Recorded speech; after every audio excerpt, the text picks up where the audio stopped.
Aujourd'hui, nous allons voir les différentes extensions des fichiers photos. Donc la première extension, c'est l'extension JPEG qui s'écrit JPEG ou JPG, c'est la même chose.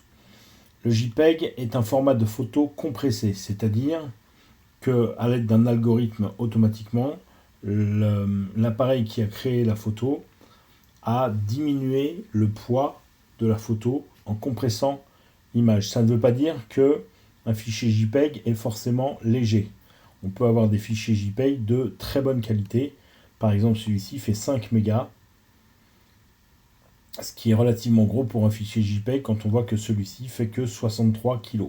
Le fichier JPEG est un fichier de compression avec perte, c'est-à-dire qu'on a réduit la taille en supprimant de l'information. Si on veut agrandir la taille de l'image, on va avoir une image qui va pixeliser. Donc la réduction du JPEG, c'est une perte de qualité, une perte de matière qui n'est pas récupérable. Sur une image de meilleure qualité, on aura aussi une pixelisation, mais qui se fera plus tardivement dans l'agrandissement de l'image. Le deuxième format intéressant, c'est le format PNG. Alors le format PNG est un format réduit aussi, mais qui a une différence avec le JPEG, c'est qu'il accepte une couche qui s'appelle une couche de transparence et qui permet d'avoir des parties de la photo dans laquelle il n'y a pas de matière, il n'y a pas de couleur. Et donc, si on superpose la photo sur une autre, on verra comme à travers un calque transparent. Ici, sur cette photo, elle a été détourée automatiquement. Le fond blanc a disparu. Alors que sur la photo d'origine, le blanc est présent. Cette photo est en JPEG. Celle-ci est en PNG. Le fond est transparent. Le PNG est un format de compression qui est légèrement moins destructif que le JPEG. Donc généralement, la qualité du PNG est légèrement supérieure au JPEG. Le format GIF, GIF, est un format sans compression, mais limité dans le nombre de couleurs. Son avantage, par contre, c'est qu'on peut mettre dans le fichier plusieurs images et on peut ainsi faire une image animée. Le format WebP est un format d'image développé spécifiquement pour permettre une meilleure compression sans perte.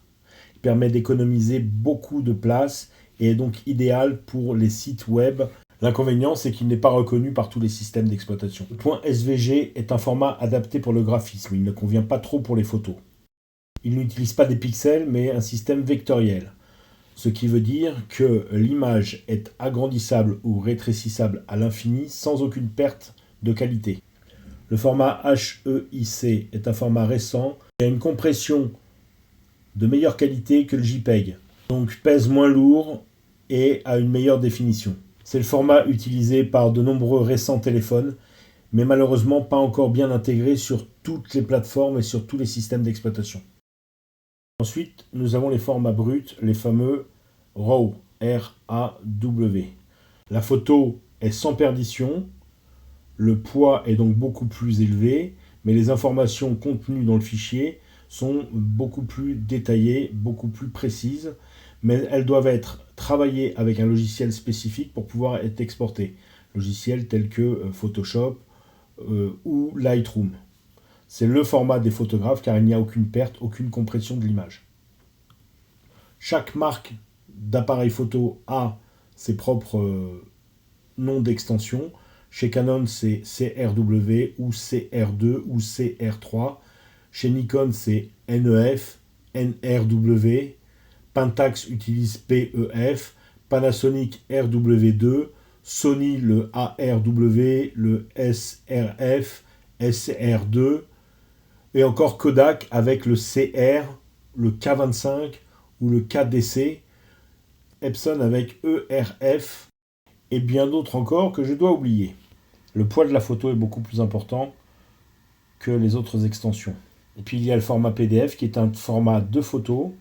Donc un PDF est une photo d'un document créé avec un autre logiciel comme Word, Excel ou autre. Ce format est idéal pour le stockage et le transfert de documents dans un autre format que celui du logiciel avec lequel il a été créé. Par exemple, je peux transformer mon document Word en PDF pour l'envoyer à quelqu'un qui n'a pas le logiciel Word. Et c'est aussi le format idéal pour stocker et archiver des mails importants en dehors de la boîte de réception de son serveur. mais cela fera l'objet d'un tuto spécifique à venir. Voilà pour les principaux formats. Il en existe d'autres, notamment des vectoriels pour utiliser avec des logiciels comme Photoshop, Illustrator, InDesign. Mais j'en parlerai dans des tutoriels spécifiques une autre fois. À bientôt!